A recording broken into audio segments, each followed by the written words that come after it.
Tu travailles avec le poids de ton corps, donc sans équipement, sans matériel, et je t'encourage à continuer, c'est très bien. Mais, penses-tu faire le mouvement avec la bonne technique? Justement, c'est le sujet que je souhaite aborder dans ma nouvelle série sur les basiques, les exercices incontournables à faire au poids de corps. On va ça ensemble. Allez, c'est parti!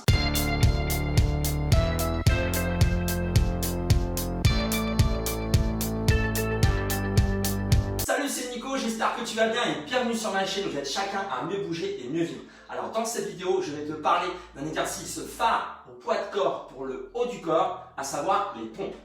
Alors on va voir dans un premier temps ce qu'est une pompe, comment l'exécuter, comment bien l'exécuter, les erreurs à éviter et ensuite comment l'agencer dans ta séance. On commence tout de suite. Qu'est-ce qu'une pompe? La pompe est un mouvement de poussée qui cherche principalement à renforcer le haut du corps et surtout donc les épaules, l'arrière des bras, les triceps, la poitrine, les pectoraux. Utile au quotidien quand par exemple tu cherches à pousser ton caddie, un meuble, une porte, une grosse porte, ou quelqu'un qui t'embête par exemple cherche à pousser, ou alors si ta voiture est en panne, pas de chance à pousser ta voiture. Dans le sport, dans ton activité physique et sportive, donc les sports de force, le judo, au rugby aussi également, etc. Les sports aussi où tu fais une extension de coude, donc tu cherches à tendre le bras, comme par exemple le volleyball, tu pousses la balle, ou alors le basket quand tu cherches à marquer 1-3 points, etc. On voit ensemble ensuite comment exécuter une pompe. Alors comment exécuter une pompe? Je vais te montrer la version classique, la version normale et ensuite je te montrerai des versions un peu plus débutantes parce que déjà avant de faire des variantes un peu plus corsées, je t'invite déjà à bien maîtriser la version normale. Donc, pompe version normale. Tu mets les mains au niveau des épaules, largeur des épaules ou un petit peu plus large. Jambes tendues, pieds joints ou un petit peu écartés, c'est toi qui vois. Ensuite, tu ranges les épaules, tu fixes les épaules, tu inspires, la respiration c'est hyper important. Tu inspires, tu es en tension et tu abaisses le corps, tu fléchis les bras et tu ramènes le plus près possible du sol, tu souffles, tu remontes. Tu inspires, tu te rapproches du sol, tu amènes la poitrine près du sol et tu remontes quand tu souffles. Tu inspires, tu souffles. Dernière fois, tu inspires, tu souffles. Si tu veux faire une petite variante un peu plus facile, tu restes sur les genoux, mais tu conserves toujours l'alignement, donc poids du corps vers l'avant. T'imagines en fait une ligne du pouce à l'autre pouce, tu ranges les épaules toujours pareil, tu inspires, tu souffles, tu remontes. Tu inspires, tu souffles, tu remontes. Donc tu es bien gainé autour des épaules, autour des hanches. Je te montre une autre variante vraiment plus facile, très débutant, on va dire sur ce coup-là. Donc tu vas pouvoir utiliser un mur. Donc en fait, ce que tu fais, tu essaies de garder le même écartement des mains, d'accord? Tu vas pouvoir en fait mettre le poids du corps contre le mur, donc tu lèves un petit peu les talons, tu crées un petit déséquilibre, tu ranges les épaules, et même principe, tu rapproches le corps du mur, tu inspires, tu souffles. Ça c'est la version débutant plus. Pense toujours à garder le gainage, les épaules bien fixées. Dernière fois, hop, tu inspires, tu souffles. Ok.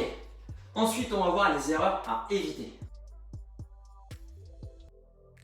Selon moi, il y en a trois principalement en tout cas. Alors la première, en fait, c'est juste qu'il faudrait que tu respectes l'alignement tête, colonne, bassin.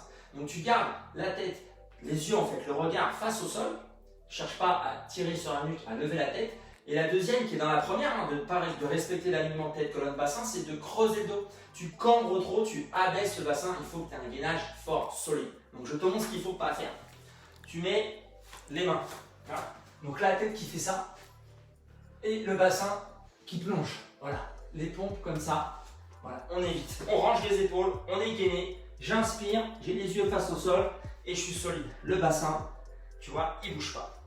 Donc ça, c'est la première erreur à éviter.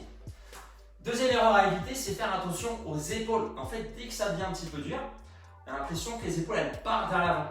Tu veux compenser en fait. Donc ça, après, tu as des tensions au niveau des trapèzes et ça gêne donc ton quotidien. Donc il faut penser toujours à ranger les épaules, à abaisser la clavicule loin des oreilles. Tu abaisses, tu ranges vers la colonne. Hop, solide. Ça, c'est la deuxième erreur. Troisième erreur, c'est quand tu veux faire une pompe trop large et tu as les coudes qui partent en avant, ça fait comme un angle droit, alors qu'il faudrait que tu cherches à ne pas dépasser le 45 degrés. Tu as les coudes près de toi. On va voir ensuite comment agencer la pompe dans ta séance. Comment agencer ta pompe dans ta séance? Je te propose trois formats différents. Alors le premier, Ce que tu fais, c'est que tu prends 3 exercices. Un où tu pousses, donc la pompe, un où tu tires, le tirage, et un pour les jambes, par exemple, le squat. Tu prends ces 3 exercices-là, tu fais soit 5, soit 10 répétitions sur chacun des mouvements, et tu fais un maximum de tours sur 10 minutes. Première solution. Deuxième solution, tu fais un circuit haut du corps, et dans ce cas-là, je t'invite fortement à le compléter avec un tirage d'eau qui va te permettre d'équilibrer les tensions musculaires autour de l'articulation. Tu pousses, tu tires. Les deux, ils vont ensemble. Donc, tu fais 8-10 répétitions de chacun des mouvements, une pause d'une minute, 1 minute 15, et tu fais 3 ou 4 séries. Ensuite, dernière solution, tu peux te faire un petit challenge de pompe. Donc, selon ton niveau et la forme du jour, tu fais un challenge sur 20, 50, voire 100 pompes. Je t'invite toujours à faire l'échauffement avant, c'est hyper important pour préparer ton corps à l'effort. Et voilà, tu as toutes les cartes entre les mains pour bien faire des pompes. Donc si tu veux plus d'informations, n'hésite pas à revenir vers moi. Tu peux me faire un retour dans les commentaires.